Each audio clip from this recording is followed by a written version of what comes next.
Shalom, salam sejahtera. Jumpa lagi bersama dengan saya dalam Renungan Harian Gereja Paupuklis Kota Wisata. Mari kita berdoa. Kami siap mendengarkan firman-Mu ya Tuhan. Berikan kami hikmat dan pengertian dari Roh Kudus. Dalam nama Yesus kami berdoa. Amin. Firman Tuhan dari 2 Timotius 1 ayat yang kelima.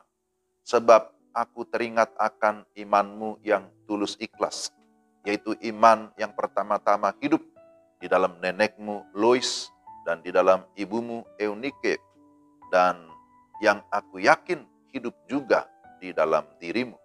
2 Timotius 1 ayat yang kelima. Renungan kita saya beri tema kuasa keteladanan. Ada pepatah atau ungkapan yang berkata, buah jatuh tidak jauh dari pohonnya. Ya, memang hal ini ada benarnya, walaupun tidak 100%. Jika orang tuanya baik, anaknya juga baik. Jika orang tua rajin dalam hal rohani, anaknya juga ngikut. Dalam hal profesi, ada orang tua yang berkecimpung dalam bidang musik, anaknya jadi musisi. Orang tua dokter, anaknya jadi dokter. Orang tua pendeta, anaknya jadi pendeta. Tetapi tidak selalu seperti itu. Di dalam konteks bacaan kita menemukan seorang bernama Timotius. Dia menjadi seorang hamba Tuhan yang berhasil, yang terkenal menjadi pemimpin jemaat di Efesus. Jika kemudian dia menjadi seorang yang berhasil, tentu bukan didapatkan secara instan. Tidak didapatkan dengan mudah. Akan tetapi ada proses yang begitu panjang. Itulah yang disebut sebagai pendidikan atau pemuridan. Pertama-tama dia mendapatkan pendidikan yang baik di dalam keluarga. Baru kemudian mendapatkan didikan yang baik juga di gereja, bahwa dia di-mentoring oleh seorang yang bernama Rasul Paulus. Timotius memiliki iman yang tulus ikhlas, iman yang sungguh-sungguh kepada Tuhan.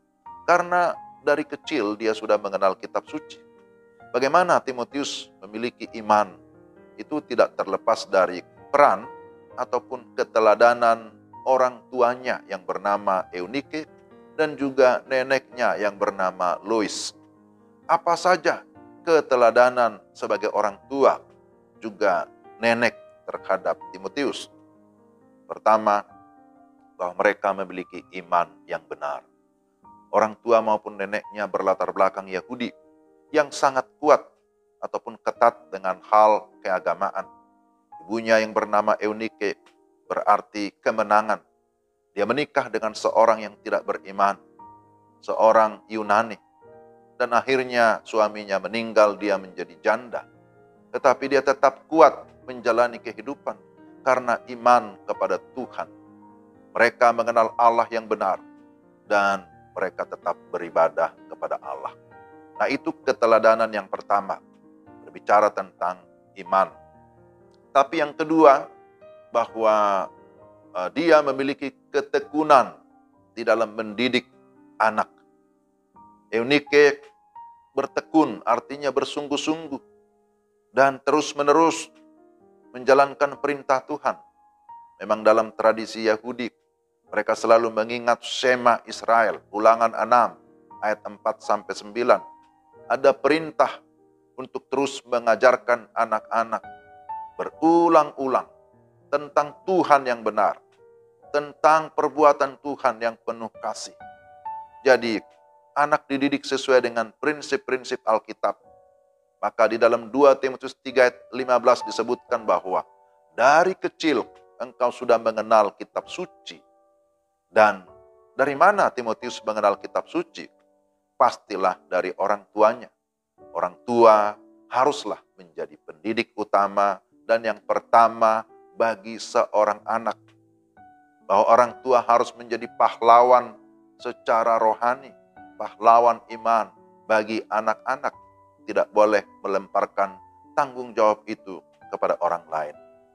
Yang ketiga, membimbing anak agar mencintai gereja serta pelayanan. Bahwa dalam pertumbuhannya, Timotius berjumpa dengan Paulus. Timotius menjadi murid Paulus yang dididik untuk dapat memahami pelayanan dengan baik.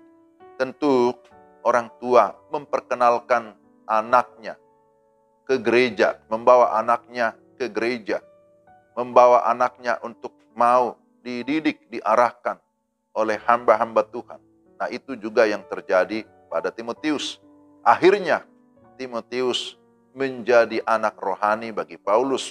Dia terus dimentoring, diajar bagaimana hidup mengikut Tuhan, bagaimana menjadi seorang hamba Tuhan. Dan apa yang terjadi? Akhirnya Timotius menjadi seorang hamba Tuhan, menjadi gembala jemaat yang besar di Efesus. Timotius dikenal sebagai seorang yang baik dan juga menjadi teladan di dalam pelayanan. Saudara-saudara, mari perhatikan bahwa di balik kesuksesan daripada Timotius, ada ibu dan neneknya yang berperan sebagai pahlawan rohani. Dan juga plus seorang hamba Tuhan bernama Rasul Paulus. Keteladanan mereka turut mengubahkan Timotius. Dan akhirnya Tuhan memakai Timotius menjadi hamba Tuhan yang setia sampai akhir. Maka saudara-saudara, sebagai orang tua, sebagai kakek atau nenek, sebagai hamba Tuhan, sebagai senior, mari kita menunjukkan keteladanan kepada generasi muda, kepada anak-anak, di tengah keluarga, di tengah gereja, di tengah masyarakat, dimanapun kita berada. Saya yakin bahwa keteladanan itu punya kuasa, artinya punya dampak yang bisa memengaruhi generasi kita. Mari kita berdoa. Tuhan, terima kasih untuk firman-Mu hari ini yang mengingatkan kami, sekaligus juga menuntun kami, supaya kami menjalankan peran kami dengan baik sebagai orang tua, sebagai hamba Tuhan, sebagai pengajar, sebagai senior, ya kami semua dapat menjadi teladan dimanapun kami berada, supaya kehidupan kami boleh dicontoh dan berdampak bagi banyak generasi. Pimpin dan sertai kami dalam nama Tuhan Yesus. Amin. Demikian renungan kita. Tuhan memberkati saudara-saudara sekalian. Salam.